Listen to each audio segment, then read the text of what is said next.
watched Colin adjust the small device mounted near the boat's wheel, its lens catching afternoon light. He'd installed it last week, claiming it would help him navigate better. For safety, he'd said, though I noticed how often he checked its angle. The river moved beneath us like liquid glass. 3 days now since we'd left the marina, and I still felt the unease that came with water. Colin had dreamed of this journey for years. No schedule, no destination, just the current carrying us where it pleased. I'd agreed because marriage meant compromise, even when compromise felt like drowning. "Look at that shoreline," Colin said, pointing toward a cluster of willows trailing their branches in the water. Wild and untouched. I nodded, gripping the rail. The boat rocked gently and my stomach tightened. Land meant solid ground, predictable surfaces. Water meant variables I couldn't control. Colin moved beside me, his hand finding my shoulder. "You're tense." "I'm fine." "You say that, but your knuckles are white." He squeezed gently. "Trust the river, Sabrina. It knows where we need to go." I glanced at him, searching his face for something I couldn't name. After 15 years of marriage, I should have been able to read every expression, every pause. But lately, Colin felt like a stranger wearing my husband's face. The sun began its descent toward the horizon, painting the water in shades of amber and gold. Beautiful, yes, but beauty on water felt temporary, unreliable. There, Colin pointed ahead. Perfect spot to anchor for the night. What made a spot perfect, I wondered, when every stretch of river looked the same to me? The anchor chain rattled as it hit bottom. We'd found our spot, a quiet bend where cattails grew thick along the eastern bank and an old dock jutted into the water like a broken finger. Colin shut off the engine, and silence settled over us. Not the comfortable quiet of our living room back home, but something heavier. Expectant. "I might take a walk," Colin said, checking his watch. "Clear my head before dinner." "A walk where?" I gestured at the empty shoreline. "There's nothing but trees." Sometimes nothing is exactly what you need. He stepped onto the dock, testing its stability. The woods look peaceful. I won't be long. I watched him disappear into the tree line, his footsteps fading until only the water remained, lapping against the hull with hypnotic persistence. The boat felt different without him. Smaller somehow, despite being the same 30-foot cabin cruiser we'd owned for 2 years. I moved to the stern, trailing my fingers in the cool water. The current tugged gently, reminding me we were temporary visitors here. A fish jumped nearby, sending concentric circles across the surface. I followed the ripples until they dissolved into nothing. Everything on water was temporary, waves, wakes, even the paths we carved through it. I settled into the deck chair Colin had positioned for the best view of sunset. The cushions still held his warmth. In 20 minutes, maybe 30, he'd return with stories of what he'd found in those woods. Wildflowers, maybe. Or interesting rocks. Colin collected things, always had. Small treasures that meant something only to him. The silence stretched, broken only by the gentle creaking of rope against metal and the distant call of a loon. What was he really doing out there? The footsteps on the dock made me turn. Not Colin's familiar gait, but something measured, deliberate. A man stepped aboard without invitation, as if he belonged there. Tall, maybe 40, with dark hair and the kind of confidence that suggested he'd never asked permission for anything. His clothes were casual, but expensive, the sort of studied carelessness that took money to achieve. He said you wouldn't mind the company, the stranger said, settling into the chair across from me as if we'd planned this meeting. I should have asked who he meant. Should have demanded explanations. Instead, I found myself studying his hands, clean, manicured, with a thin white scar across one knuckle. "I'm sorry, but I think there's been a mistake." My voice sounded smaller than intended. He smiled, pulling a folded piece of paper from his pocket. "No mistake. Everything's exactly as arranged." The paper remained folded in his palm. I didn't ask to see it, though curiosity burned in my chest like swallowed wine. "Colin will be back soon," I said. "Colin knows where he is." The stranger's eyes held mine. "Question is, do you know where you are?" The boat rocked slightly as he shifted forward. His knee brushed mine, barely contact, but enough to send electricity up my spine. I should have moved away. Should have created distance. I didn't. "What's your name?" I asked. "Does it matter?" His fingers found the edge of my knee, just above the hem of my sundress. The touch was light, questioning. I had every opportunity to pull away, to end whatever this was before it began. Instead, I let his hand rest there, warm against my skin. "He said you were beautiful," the stranger murmured. He didn't mention how lonely you look. The words hit deeper than they should have. When had I started looking lonely? When had Colin started seeing it? What happened next belonged to sunset and river current and the space between what we planned and what we chose. The stranger's mouth found mine as the sun touched the horizon. I tasted mint and possibility, felt the rough texture of his chin against my palm. The boat rocked beneath us, and for once the motion felt right. His hands mapped territory I'd forgotten existed, the curve of my waist, the hollow at the base of my throat. I arched into his touch, surprising myself with how much I wanted this, whatever this was. "Here," I whispered against his ear. "Why not here?" The deck chair reclined with a soft click. Above us, the first stars appeared in a darkening sky. The stranger's weight settled over me, and I closed my eyes, letting sensation replace thought.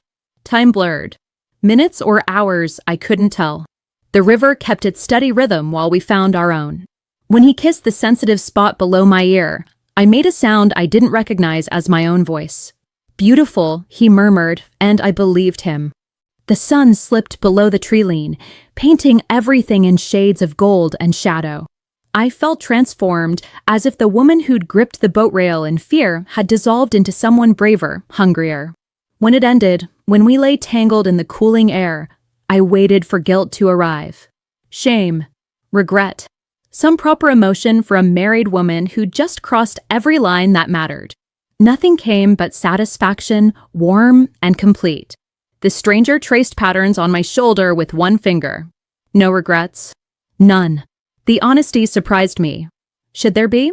He smiled, pressing a kiss to my collarbone. "That depends on what you want from tomorrow." Tomorrow. The word felt foreign, impossible. There was only this moment, this choice, this new version of myself I discovered in his arms. In the distance, I heard footsteps approaching through the woods. Colin, returning from his walk. The stranger had already begun to dress, moving with practiced efficiency. By the time Colin's footsteps reached the dock, the stranger had vanished as quietly as he'd arrived. I sat in the deck chair, sundress smoothed, hair finger-combed into something resembling order. The small device Colin had been adjusting earlier caught the last rays of sunlight, its red recording light blinking steadily. Colin appeared at the boat's edge, slightly breathless from his walk. "How was your evening?" "Quiet." I kept my voice level, though my pulse still raced. "Peaceful." He stepped aboard, and I caught the scent of pine needles on his clothes. "Find anything interesting in the woods?" "Just thinking." Colin settled into the chair across from me, the same chair the stranger had occupied 20 minutes earlier. Sometimes a man needs to step away, you know? Get perspective. The cushion still held warmth from another body. If Colin noticed, he didn't mention it. Perspective on what? Colin's eyes found mine in the gathering dusk. On what matters. What a person is willing to do for the things they want most. I studied his face, searching for hidden meanings. After 15 years, I should have been able to read every micro-expression, every pause. But Colin felt like a stranger wearing my husband's face. "The sunset was beautiful," I said carefully. "I'm sure it was." His smile didn't quite reach his eyes. "I hope you enjoyed it." The way he said enjoyed made something cold settle in my stomach. Not accusation, exactly. More like satisfaction. "Colin, is everything all right?" "Everything's perfect." He reached over and squeezed my hand. His palm felt cool against my skin. "I was thinking we might stay here another night. Really take our time." "Take our time with what?" The question hung between us unasked. The recording device blinked its steady rhythm, patient as a heartbeat. I woke before dawn, Colin's arm heavy across my waist. Through the cabin window, I could see the small device still mounted near the boat's wheel, its lens angled toward the stern deck, where I'd spent yesterday evening. The memory of the stranger's hands on my skin felt vivid as sunlight. No shame had arrived overnight, only a strange sense of completion, as if I'd finally done something entirely for myself. Colin stirred beside me. Sleep well. Yes. I turned to study his profile in the gray light. Did you? Like a baby. His fingers traced the curve of my hip through the thin nightgown. You seem different this morning. Relaxed. Different. The word carried weight I couldn't decipher. How so? I don't know.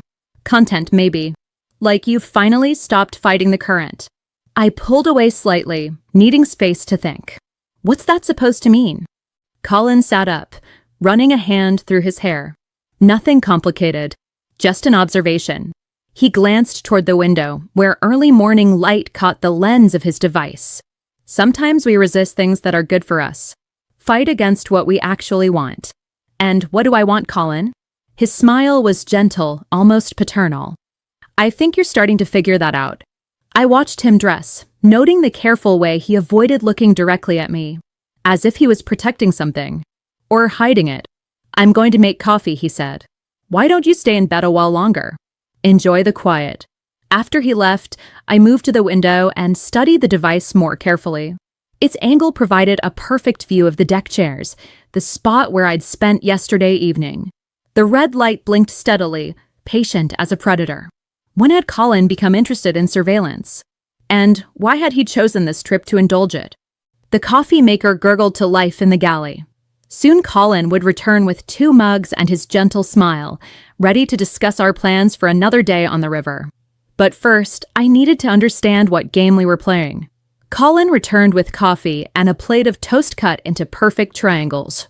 He'd always been methodical about small things: folded towels, organized spice racks, triangular toast.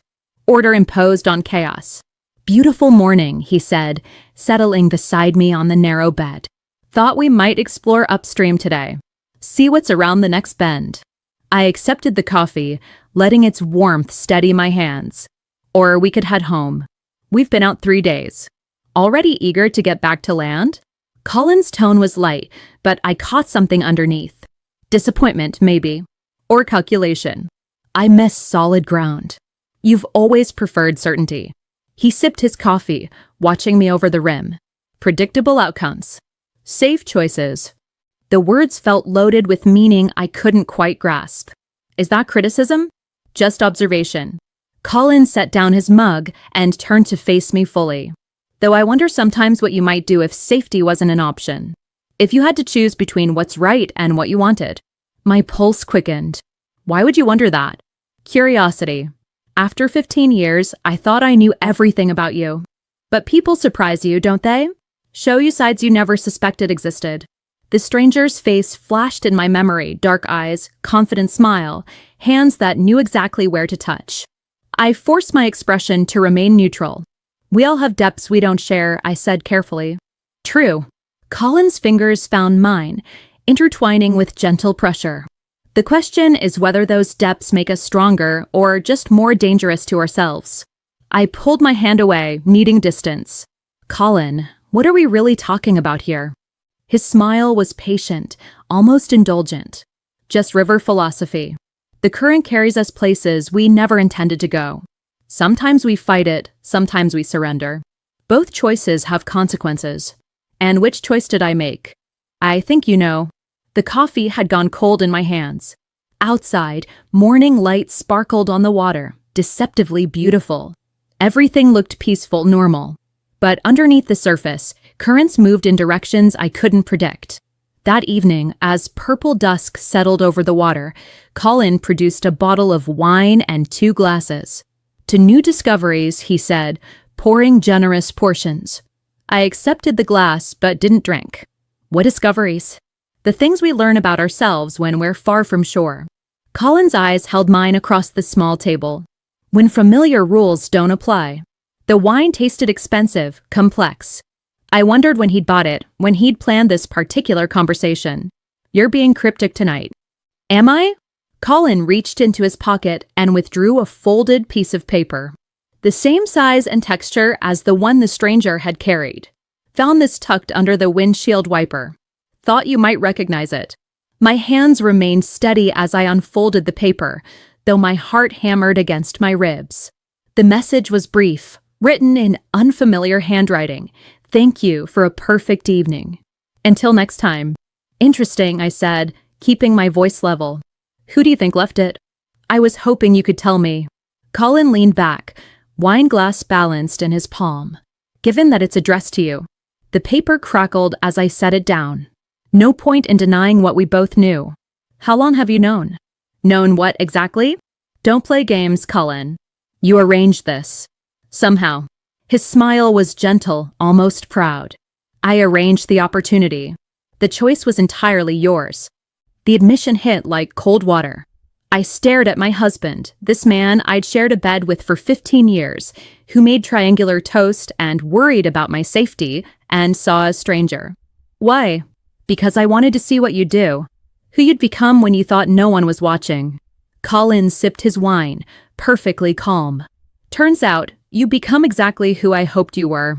And who is that? Someone willing to take what she wants. Someone who doesn't apologize for her appetites. His fingers traced the rim of his glass. Someone interesting. The boat rocked gently, and I gripped the table edge. This is sick, Colin. Is it? Or is it the most honest thing that's happened between us in years? I didn't sleep.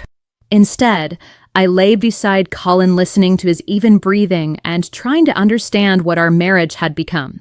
By dawn, I had more questions than answers. Colin woke with his usual smile, as if last night's revelations were just another breakfast topic. Coffee? We need to talk. I thought we did that last night. He sat up, studying my face in the gray light. Unless you have regrets now. That would be disappointing. I don't regret what I did. I regret that you orchestrated it. Orchestrated is a strong word. I simply created conditions where you could be honest about what you wanted. I pulled on my robe and moved to the window. The recording device caught morning light, its lens trained on the deck where my life had changed. How long have you been watching me? Watching feels predatory.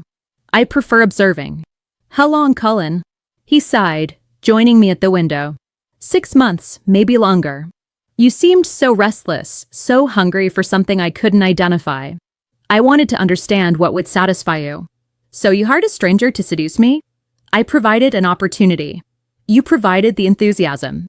The casual cruelty of it took my breath away. And if I'd said no? If I'd sent him away? Then I would have learned something different about you. But we both know that wasn't going to happen. He was right, and that knowledge burned worse than shame. I had wanted it, the stranger's hands, his mouth, the feeling of being desired by someone who saw me as more than Colin's reliable wife. What happens now? Colin's arm circled my waist, pulling me against his chest. Now we go home.